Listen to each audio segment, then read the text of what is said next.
رفقا سلام. امروز یک مورد جالب و خیلی شایع براتون دارم که ممکنه برای خیلیاتون پیش بیاد. یه مشتری به من مراجعه کرد با یک خودروی پژو پارس با موتور تیوفای و به من گفت که چراغ چک خودرو روشنه، ماشین ریپ میزنه و خیلی بد روشن میشه. من اولش احتمال دادم مشکل از کوئل و شمع‌ها باشه و خرابی همونها باشه، یعنی خرابی کوئل، شمع و حتی وایر بود. اما وقتی کوئل رو باز کردم دیدم که شمع‌ها غرق در روغن هستند. همونجا فهمیدم قضیه از چه قراره. قبل از اینکه ادامه ماجرا رو ببینید همیشه حواستون باشه که این مشکل ممکنه خیلی بی سر و صدا سراغ خودروی شما بیاد و اگر به موقع متوجه این موضوع نشید ممکنه دچار مشکلات بیشتری برای خودرو بشه. بریم ادامه ماجرا رو با هم ببینیم. مراجعه کرده با ایراد در واقع چراغ چک مراجعه کرده. اگه دقت کنید این خودرو رو من بررسی کردم، چراغ چک خطای فاز جرقه زنی زده. وقتی کوئل باز کردم با این صحنه مواجه شدم. ببینید حجم روغن رو ببینید.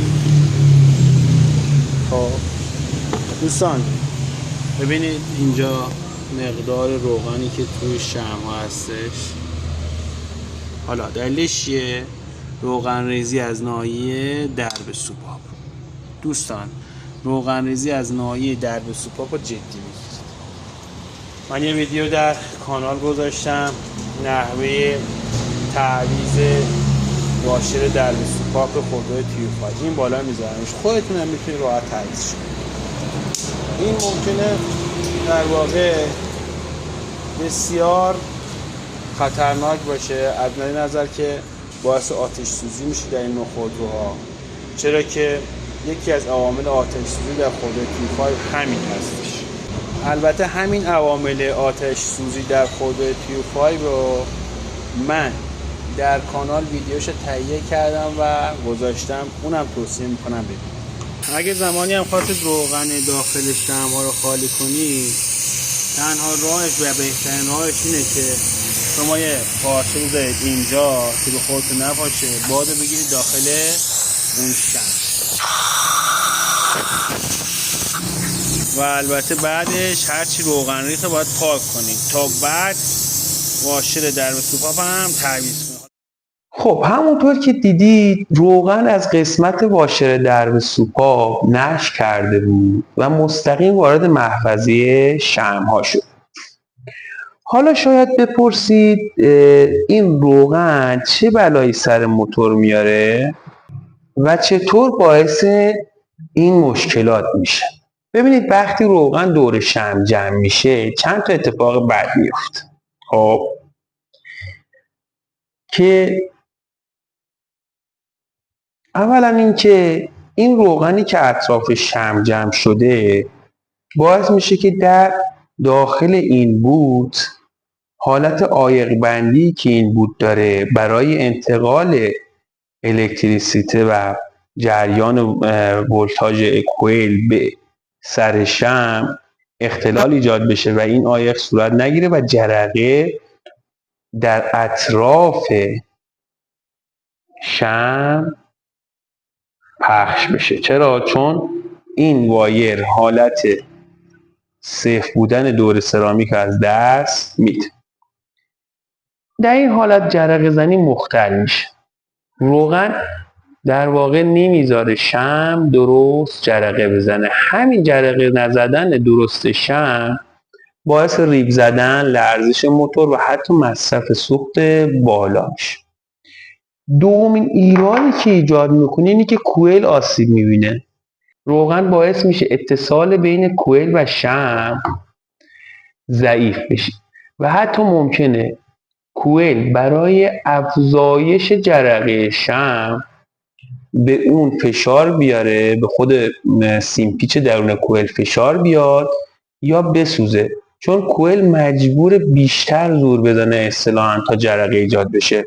زمانی که شمع روی خودرو هستش بسته از کوئل روی اونه، ECU وقتی میبینید در فلان سیلند 1 2 3 یا 4 یا هر سیلندی یا چند تا سیلندر جرقه به درستی زده نمیشه، دستور افزایش ولتاژ جرقه رو به کوئل ارسال میکنه و کوئل از طریق اون در واقع فشار بیشتری باش وارد میشه و ممکنه کوئل بسوزه.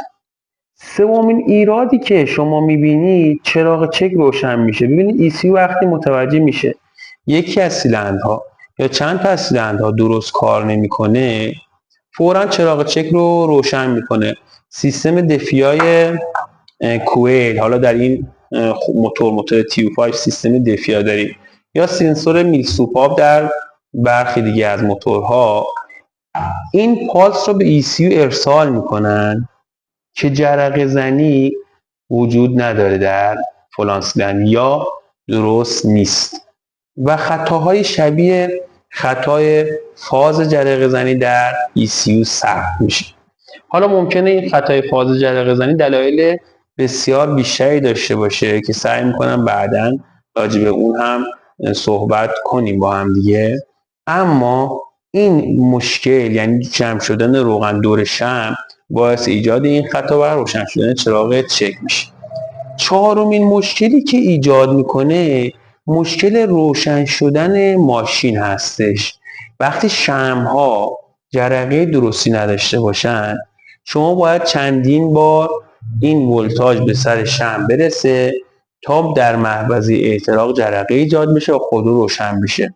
یا ممکنه اصلا این روغنی که اطراف سرامیک شمع جمع شده در صورتی که مثل این ویدیویی که دیدیم مقدار اون زیاد باشه، به مرور زمان از اطراف رزوه شمع، حالا اگر شمع هم یه مقدار شل بسته باشه، اون دیگه خیلی سریعتر اتفاق میفته، روغن بیاد و روی دهانه شمع بشینه که این دهانه شمع دچار روغن زدگی، خیس شدن، چرب شدن میشه و این جرقه به درستی صورت نمیگیره. چند بار شما باید هی جرقه بزنید این روغن خشک بشه و این جرقه در محفظه احتراق صورت بگیره. به همین دلیله که بعد از روشن خاموش کردن خودرو بعد از یک تایمی خودرو بد روشن میشه. پس حتما اگر همچین مشکلی دیدید قبل از عوض کردن کوئل و شمع حتما به اطراف دهانه شمع هم دقت کنید. ممکنه شمع ها سالم باشه و این خرابیه و این عدم جرقه دلیلش اون باشه. همچنین روغنکاری اطراف شمع ها رو هم نگاه کنید. گاهی با تعویض یک واشر در سوپاپ شما میتونید این مشکل رو برطرف کنید و دیگه دچار این مشکل نشید. واشر در سوپاپ رو عوض میکنید، شمع ها رو تمیز میکنید و مشکل کامل حل میشه و نیازی به خرج اضافی نیست. خب رفقا، همونطور که دیدید یه نشریه ساده از درب سوپاپ میتونه چقدر باعث ایجاد مشکلاتی بشه برای خودرو. ماشین ریپ میزنه، خطای فاز جرقه زنی یا خطای اصلا چراغ چک روشن میشه، خودرو بد روشن میشه و ایرادات زیادی که حالا برای این مشتری پیش نیومده بود ممکنه پیش بیاد. پس هر موقع این مشکلات رو دیدید حتما کوئل، شمع‌ها و بوت‌ها رو بررسی کنید، کوئل رو باز کنید ببینید این مشکل برای شما پیش اومده یا نه. ممنون که این ویدیو رو تا آخر دیدید. امیدوارم که این ویدیو براتون مفید باشه. اگه این ویدیو مفید بود و احساس کردید که همچین مشکلی خودرو داره، حتما بررسی کنید کوئل ها و شمع ها رو برای دوستانتون بفرستید. لایک و سابسکرایب فراموش نشه. کامنت هم برای من بذارید ببینیم تجربه شما چی بوده از این قضیه تا من و بقیه دوستان استفاده کنیم. تا ویدیو بعدی بدون دردسر و پیروز باشید.